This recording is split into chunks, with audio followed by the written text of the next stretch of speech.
So this is the PRS S2 Special Semi-Hollow, and I want to start with where this guitar actually sits in the PRS world.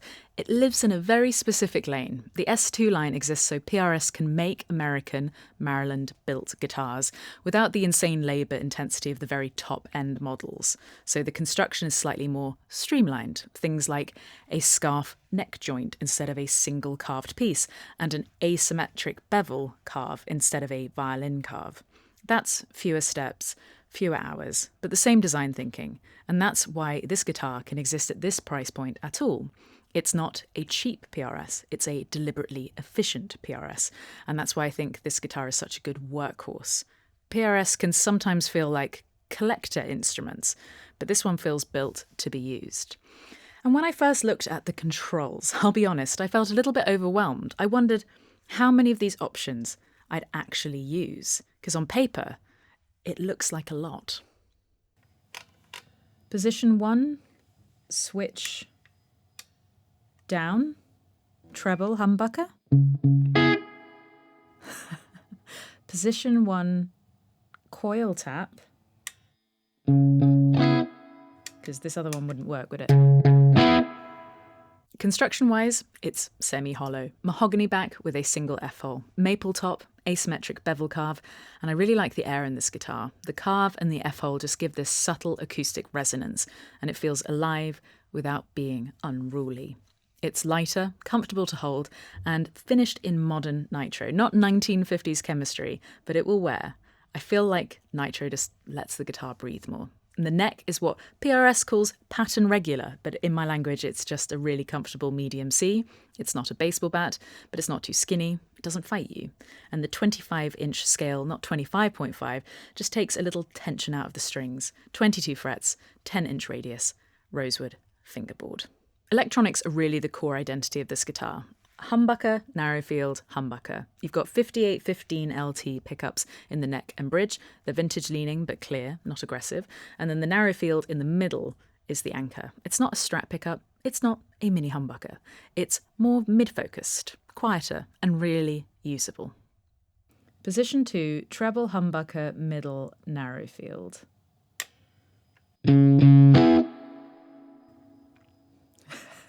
Position 2, treble coil tap, middle, narrow field.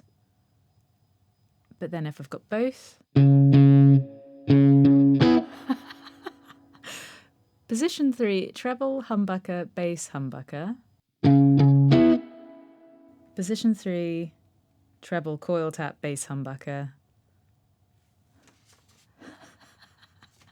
I'm not entirely sure this is the way to do it. 5-way blade switch plus 2 mini toggles gives you 12 combinations, and at first I tried to approach it very methodically, but I realised that's not how this guitar wants to be played. You use it by ear, you listen and respond, and the important thing is that these aren't novelty settings. There aren't any where you go, why does this exist? I think this guitar can adapt to different rooms, studios, sound systems, and gigs in a way that feels genuinely practical. You can fine-tune the sound rather than just rely on what you're being given back. I'm just going to put that away. Let's just do it by feel.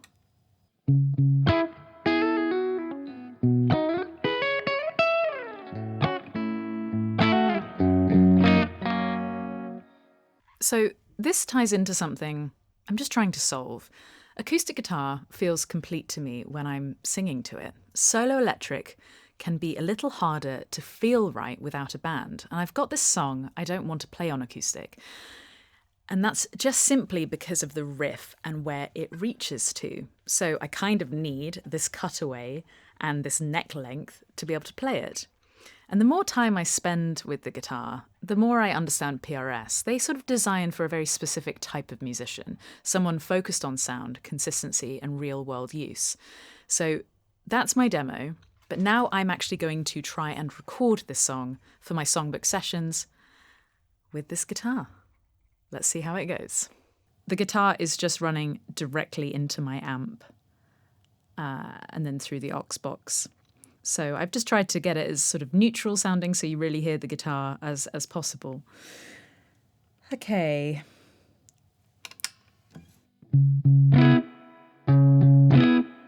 I would usually start with position 5.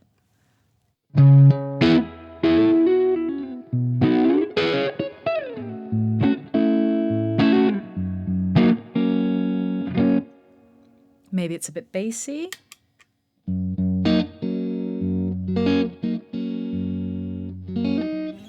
Wow.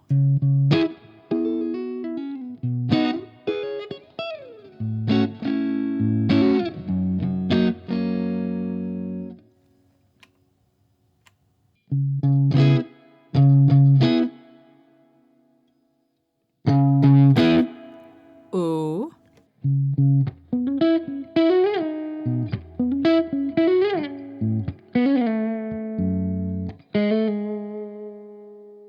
That's the instrumental part in the song.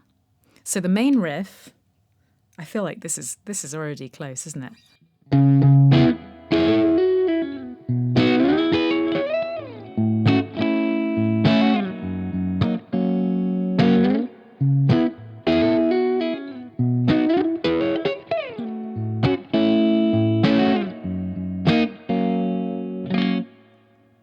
That's the main riff.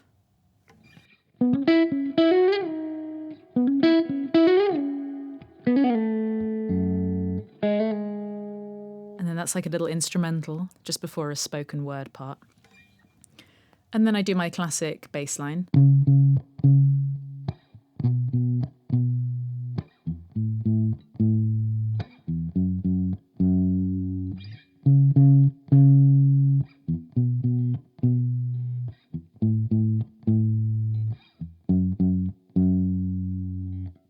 Oh, position 3. Both switches pushed away from me. But then...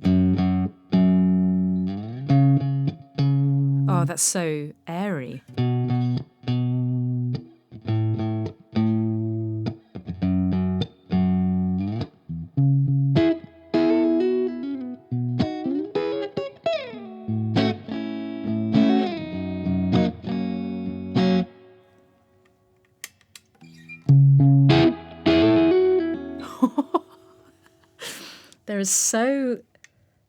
There is so much potential.